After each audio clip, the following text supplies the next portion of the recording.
The knife was already on the table before Jae-won Choi sat down. Not a threat, a habit. He set it beside his plate the way other men checked their phones, blade angled toward the door, because in his world, a man who couldn't see the exit while he ate didn't get to finish the meal. Two of his men stood outside the restaurant pretending to be valets. A third sat at the bar pretending to drink. Everyone in the room was pretending something. That was the only kind of peace Jae-won knew how to keep. He was 20 minutes early. He was always 20 minutes early. It gave him time to decide before anyone else arrived exactly how much of himself he intended to show them. Tonight, he'd decided none of it. His grandmother had arranged this dinner the way she arranged everything else in his life, quietly, absolutely, and without asking. A merger disguised as a courtship. The daughter of a shipping magnate, she'd said, beautiful, obedient, useful. Jae-won hadn't argued. Arguing with his grandmother had gotten better men than him buried. So when the door opened and a woman walked in alone, dark skin catching the low gold light, a green dress that fit like she'd stopped asking anyone's permission for her body a long time ago, and eyes that found his table before the host even pointed, Jae-won's first thought wasn't about the merger. It was that she looked like she already knew this was a mistake and had decided to walk into it anyway. "You're not who I was told to expect," he said when she reached the table. "Neither are you," she said.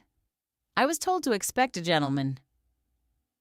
Somewhere behind him, his second-in-command shifted his weight, the smallest warning. Jae-won ignored it. He pulled out her chair himself, which he never did, and watched her decide whether that was courtesy or theater. Her name was Nkechi Johnson. She ran logistics for her family's freight company, the one his grandmother's people had been quietly trying to buy out for 2 years. Nobody had told Jae-won that part. He suspected nobody had told Nkechi either, judging by the flicker of understanding that crossed her face somewhere between the appetizer and the moment she realized exactly whose son was leaning across the table, asking her with real interest why a woman who ran a shipping empire's numbers still answered her own phone at midnight. "Because the men who work under me deserve to know somebody's listening," she said, "even if it's just me at midnight, half asleep." Jae-won didn't answer right away. He was used to women who performed softness at him, who laughed a half-second before his jokes landed because they'd learned that was what he wanted. Nkechi laughed exactly when something was funny and not 1 second before. It unsettled him more than a gun would have. Across the room, a man in a gray suit lowered his newspaper 2 inches. Just enough. Jae-won clocked it without moving his head, a habit older than his memory of learning to walk. Kang Group, his father's rivals, watching to see if the Choi heirs' new alliance was real enough to matter or soft enough to exploit. He filed it away and turned back to Nkechi, who had noticed nothing because nobody had trained her to read a room the way violence trains a man. That was the danger of her. Not what she knew, what she didn't. "You're staring," she said. "I'm deciding something." "About me?" "About what my grandmother expects to happen here tonight." He turned his water glass a slow quarter turn, an old tell his mother used to have before she said something she couldn't take back. "She wants a picture of us together to circulate by Friday, something the shareholders can point to. Proof the Choi family and the Johnson family are aligned." Nkechi set down her fork. Something in her face closed, carefully, the way a shop closes for the night.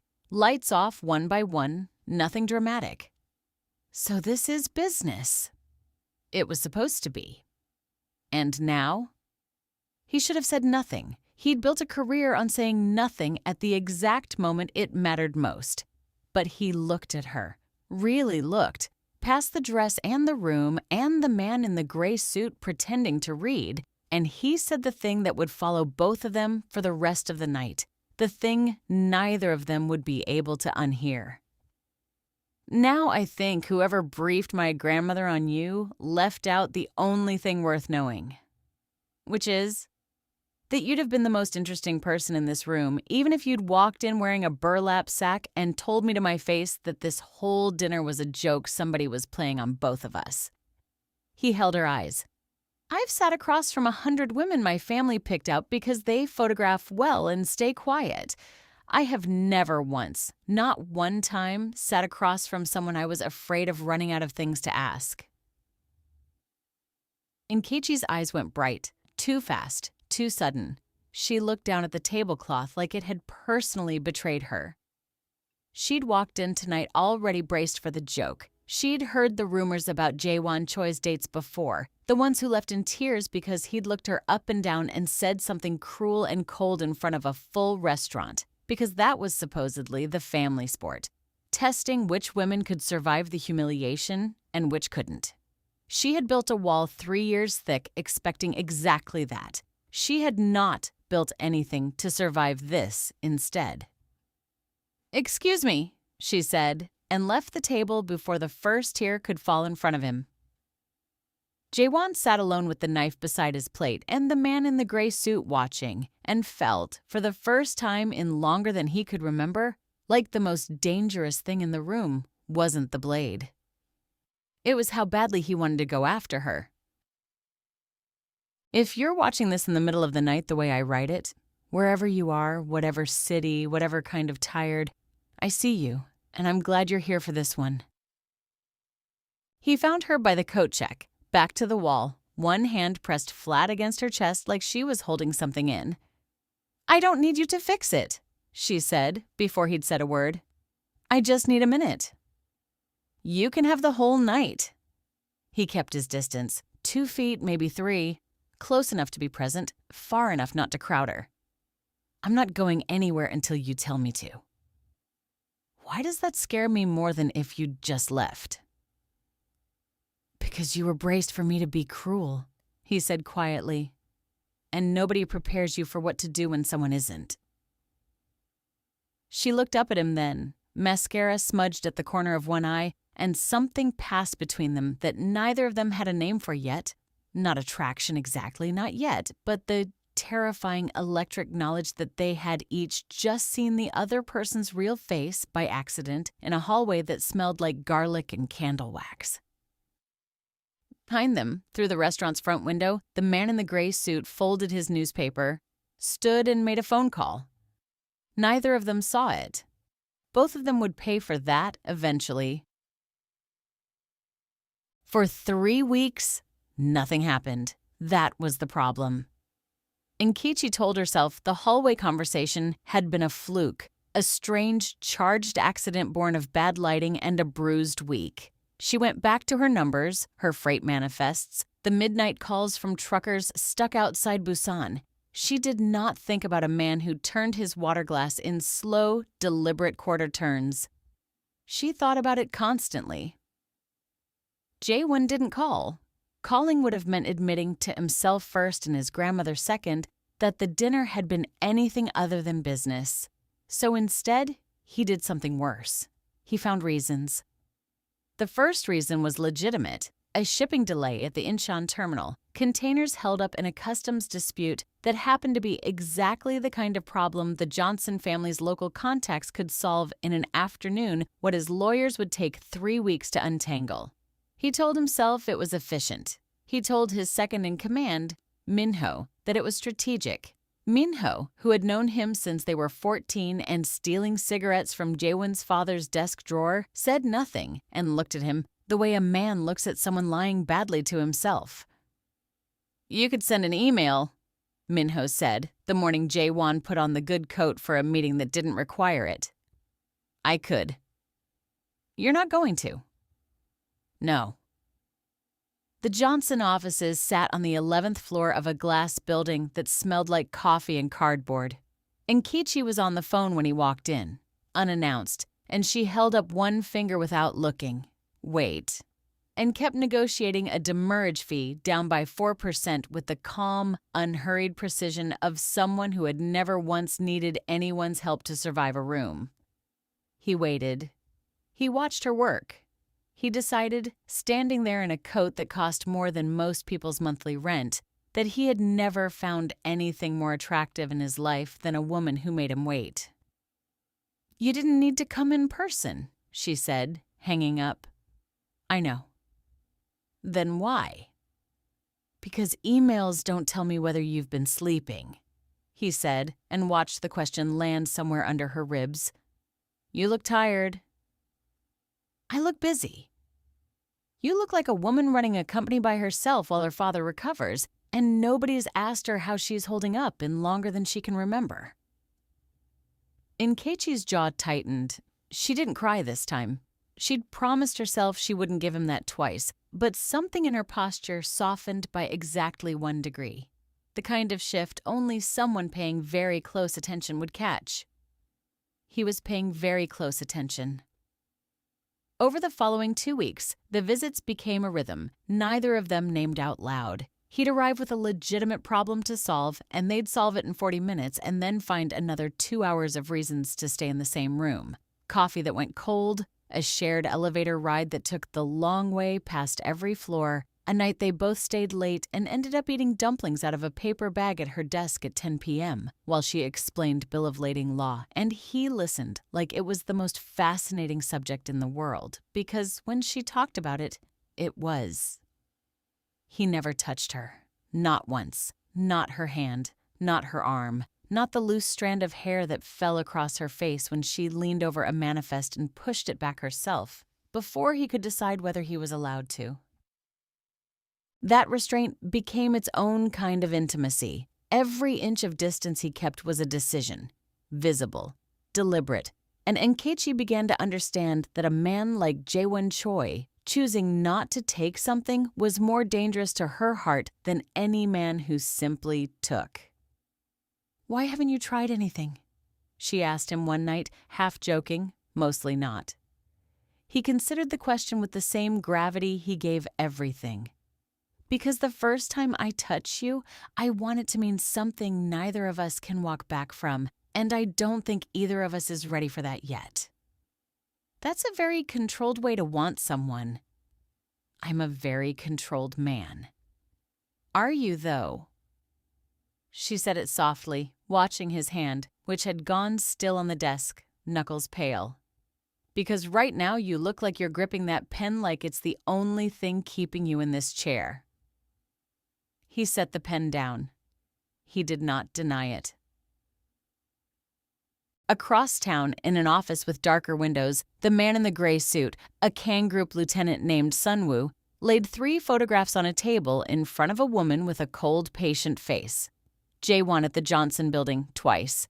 Jae-won at a noodle stand at 11 p.m., laughing at something the woman across from him had said, in a way none of his associates could remember seeing before.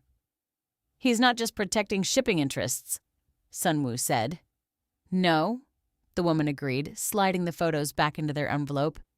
"He's falling in love with the wrong family's daughter, and his grandmother is going to be very, very interested to hear that before he tells her himself." Before we go further, if this is hitting you somewhere soft tonight, drop a comment and let me know where you're watching from. It means more than you know to see this little corner of the internet fill up with people who feel it too. Jae-won's grandmother summoned him on a Tuesday, which meant it was serious. She summoned him with tea and silence, which meant it was very serious. "You've been visiting the Johnson girl," she said, without looking up from her cup. "Business." 4 visits in 2 weeks is not business, Jae-won. 4 visits in 2 weeks is a man forgetting who he is supposed to marry and why.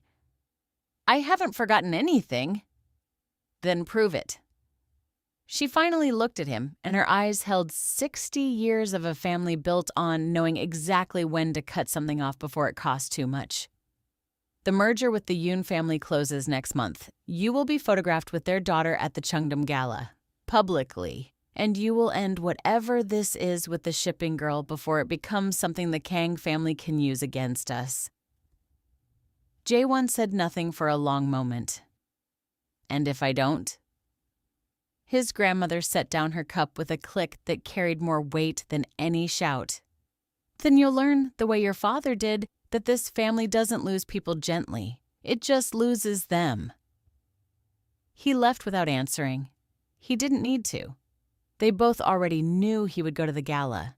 They both already knew, too, that some part of him had started keeping a second, quieter list of every reason Nkechi Johnson was the first person in his adult life who had never once asked him for anything. That list was getting dangerously long. The overheard conversation happened by accident, the way the worst ones always do. Nkechi had come to drop off signed papers at the Choi corporate offices, a courtesy, nothing more, the kind of errand she could have sent an assistant to run but chose to run herself, and if she was honest with the version of herself that only came out at 2 a.m., she chose it because it meant 12 minutes in a building where Jaewon existed. She heard his voice through a half-open door before she saw him. "Understand it's a formality," he was saying to someone Nkechi couldn't see. "The Yoon merger needs a public face. Sua is a reasonable choice." "She's more than reasonable," a woman's voice answered, warm, familiar in a way that made something in Nkechi's stomach drop. "We danced together at 3 galas before you even met the shipping girl. People already assume we're together, Jaewon. It wouldn't be hard to make it real." A pause. Nkechi stood frozen in the hallway, papers clutched to her chest, telling herself to walk away and finding her feet unwilling to move. "It wouldn't be hard," Jaewon said, and his voice had gone flat.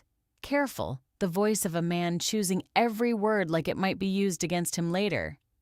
"That's not the same as it being right." "Careful," the woman said, laughing lightly. "You're starting to sound like a man in love with someone inconvenient."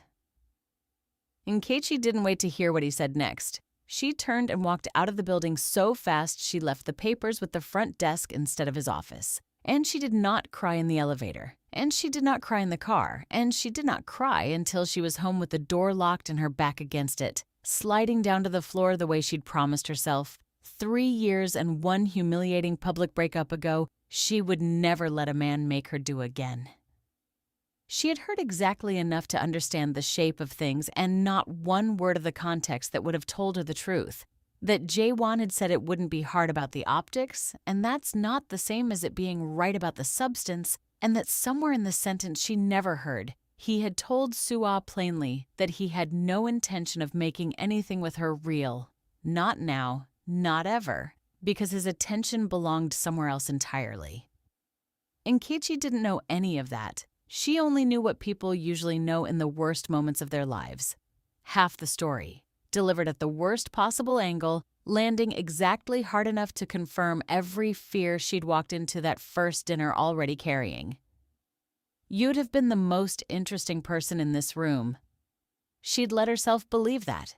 She'd let herself believe a lot of things, over dumplings and cold coffee, and a man who never touched her because he said he wanted it to mean something. Maybe restraint wasn't restraint. Maybe it was just a longer, crueler way of keeping his options open. Jaewon noticed the silence before he noticed anything else.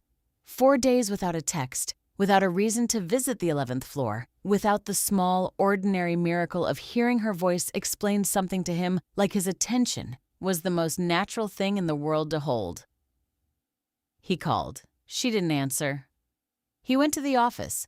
Her assistant, awkward and apologetic, said Ms. Johnson was traveling for the Busan contract and unavailable for the foreseeable future. He knew, the way he knew most things, by the particular quality of a lie told by someone uncomfortable telling it, that she wasn't traveling anywhere. He found Minho instead, and Minho, who missed nothing, told him about the papers left at the front desk, about the timing, about which door had been half open that afternoon and who had been standing in the hallway outside it. Jaewon closed his eyes. She heard part of the Sua conversation. She heard the part that sounded worst, Minho said. Which, knowing you, is exactly the part you'd managed to say. I told her no. You told your grandmother's candidate number. Nkechi didn't hear that part. She heard a beautiful woman who's danced with you for years say it wouldn't be hard to make you a couple, and she heard you not deny it fast enough. Jae-won sat down heavily, the weight of it landing somewhere under his ribs he didn't have a name for. He had spent his whole life mastering the art of controlling exactly what a room believed about him. He had never once considered what it would cost him the day the woman he actually wanted to understand him got the wrong version by accident. I need to fix this. You need to be careful how, Minho said. The Kang family already has photos of you at her office. If you go to her now publicly before the Yoon merger closes, you're not just risking your grandmother's temper. You're handing Kang Group proof that the Choi heirs' judgment can be bought off with a pretty face at the worst possible moment for the family. They'll use it. You know they will. Jae-won knew. That was the unbearable part. That every version of doing the right thing by Enkichi meant doing the wrong thing, strategically, by everyone else who depended on him not losing his head. For the first time in his adult life, Jae-won Choi understood what it meant to want something his position would not let him simply take. If you've ever loved someone at the worst possible time, wrong door, wrong overheard sentence, wrong 4 days of silence, you already know exactly where this story is about to go. Stay with me. It gets worse before it gets right. The gala happened on a Friday.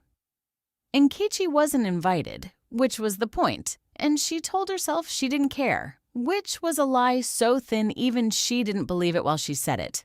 She sat in her apartment with the television on and the sound off, scrolling through photos that had already started circulating. Jae-won Choi in black, Sua Yoon on his arm in ivory silk, both of them photographed on the Cheongdam Gala steps under lights bright enough to erase every shadow that might have told the truth. She turned off her phone. She did not see the photo that came 20 minutes later. Jae-won standing 3 feet from Sua for the entire event, never once touching her, his jaw tight in every frame, his eyes, in every single picture the tabloids ran, fixed somewhere just past the camera, like he was looking for someone who wasn't in the room. She did not see it because she had already decided, sitting alone in the dark, that she was done being the woman who checked. Jae-won found her 3 days later, not at her office, but at the Incheon terminal, standing on a loading dock in a windbreaker with her hair pulled back, arguing with a customs officer about a container that had sat impounded for a week. She looked exhausted and furious and more herself than he'd seen her look in a month of galas and photographs. "You shouldn't be here," she said when she saw him. "I know." "Then leave." "I will," he said.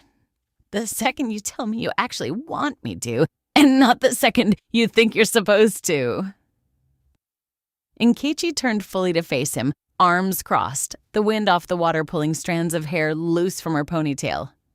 "You stood next to another woman for 6 hours in front of every camera in the city, and you didn't correct one single headline."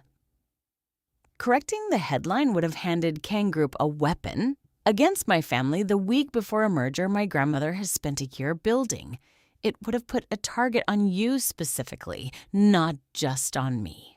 I did the thing that kept you safe. I didn't do the thing that would have made you feel chosen. I know those aren't the same, and I know which one you needed. "Then why didn't you just tell me that instead of letting me find out from a magazine?" "Because I went to your office to tell you the day after the gala, and your assistant told me you'd left instructions not to let me up." His voice, usually so controlled, cracked slightly on the last word. "I've spent 4 days trying to figure out how to say this to you in a way that doesn't sound like I'm asking you to sacrifice your own safety for my comfort. I still haven't figured it out, so I'm just going to say the truth thing badly instead of the smooth thing, well." Enkichi said nothing. The wind kept pulling at both of them. "I love you," Jae-won said. "I have loved you since a hallway that smelled like garlic, and I have spent every day since trying to protect that fact from a family that will use it as a weapon against both of us if I'm not careful. I don't know how to keep doing that and also be the man who shows up for you the way you deserve." I only know I'd rather fail trying than succeed at protecting you from a distance you can't survive. For a moment, Nkechi let herself want to believe it. Then she thought of the photograph. Sua's hand near his arm. 6 hours under bright lights and the wall she'd built 3 years ago. The one that had kept her upright through every other man who'd promised complicated feelings while choosing the easy, visible thing in public, closed back over the crack he'd just made in it. I can't keep being the thing you protect by disappearing, she said quietly. I've spent my whole life being the woman men manage instead of choose. I won't do it again, not even for you. Nkechi, go back to your family, J1. Go be careful. I hope it works out for you. Her voice shook on the last word, betraying every bit of composure the rest of her sentence had tried to hold. But I need you to leave the way you keep leaving. All the way. She walked back toward the terminal office and didn't look back, and Jaewon stood on the dock with the wind cutting through his coat, understanding for the first time in his life that there were rooms his family's power couldn't get him into. And this, the one where Nkechi Johnson was choosing herself over him, was the only one that had ever actually mattered. 3 weeks of silence taught Jaewon something his entire life of controlled rooms had never managed to. Power wasn't the ability to make people stay. It was the discipline to change, visibly, at real cost, so that staying became something worth choosing. He had spent a month protecting Nkechi from a distance she'd explicitly told him she couldn't survive. So he stopped protecting her from a distance. He went to his grandmother first, not with an apology, but with a decision. I'm not marrying Sua Yoon, he said. I'm not marrying anyone the family picks out to manage optics. If that costs us the merger, we'll find another way to close it. If it costs me my position, I'll accept that too. But I won't spend the rest of my life choosing safety over the one person who ever asked to know who I actually was instead of who I was supposed to be. His grandmother studied him for a long time, the way she studied contracts before she signed them, looking for the weakness, the tell, the place a man's resolve usually cracked under pressure. She didn't find one. Your father made a choice like this once, she said finally quietly. Chose your mother over a merger the family needed. It cost us 2 years and a great deal of money. A pause. It was also the only decision of his life I never once heard him regret, even at the end. She didn't say yes. She didn't say no. She said, bring the girl to dinner. Properly this time. Let me decide for myself instead of deciding for you. And Jaewon understood that was the closest thing to a blessing his grandmother had ever given anyone. He found Nkechi at the terminal again because it was the only place he'd ever seen her be entirely herself, unguarded by cameras or galas or the weight of 2 families watching. She was on the phone, negotiating the same unhurried precision he'd fallen for the first night. And when she saw him, she didn't hang up immediately. She finished her call first. She'd learned, in 3 weeks of silence, that she didn't have to drop anything for anyone anymore. He respected that more than he could say. I told my grandmother I'm not marrying Sua, he said when she finally faced him. I told her the family finds another way to close the Yoon merger, or it doesn't close at all. I told Kang Group's people when they came asking that they can print whatever photograph they want of me standing next to you because I'm done being ashamed of the one thing in my life that was never a strategy. That's a lot of telling people things, Nkechi said, arms crossed, but her voice had none of the flat finality it carried on the dock 3 weeks ago. What about telling me something? Jaewon closed the distance between them. Not all of it. Not yet. But more of it than he'd ever allowed himself before. I'm not asking you to trust that I'll get it right every time. I got it wrong the last time badly, and it cost us 3 weeks I'll regret for a long time. I'm asking you to let me keep choosing you visibly at whatever cost that carries for as long as you'll let me keep trying. That's not a small thing to ask. No, he agreed. It isn't. I'm not a small risk, Nkechi. I never was. But I'd rather be an honest one than a safe, careful lie.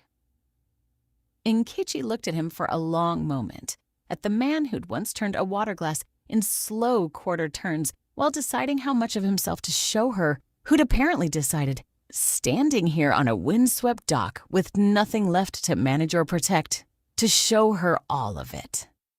If I do this, she said slowly, there's no version where you disappear again to keep me safe. You ask me. Every time, even when it's inconvenient, even when your family doesn't like the answer. Every time, he said. She let him close the last of the distance between them, and when he finally touched her, one hand careful at the side of her face, like she was something he still couldn't quite believe he was allowed to want, it felt less like a beginning and more like the end of a very long-held breath. 3 years and 1 blind date's worth of walls coming down at once. For the record, she murmured against his jaw, your grandmother's dinner invitation better come with better wine than the last one. I'll personally select the vintage. Good, she said, and for the first time since a restaurant table with a knife laid carefully beside the plate, she let herself laugh exactly when something was funny and not a second before. And Jaewon Choi, a man who had spent his whole life controlling every room he walked into, finally understood what it felt like to walk into one he didn't need to control at all. Just be in with her. If you made it all the way here with me, through the hallway, the dock, all of it, thank you for staying. Stories like this only get made because people like you show up for the whole ride. If it moved you even a little, you know what to do. I'll see you in the next one.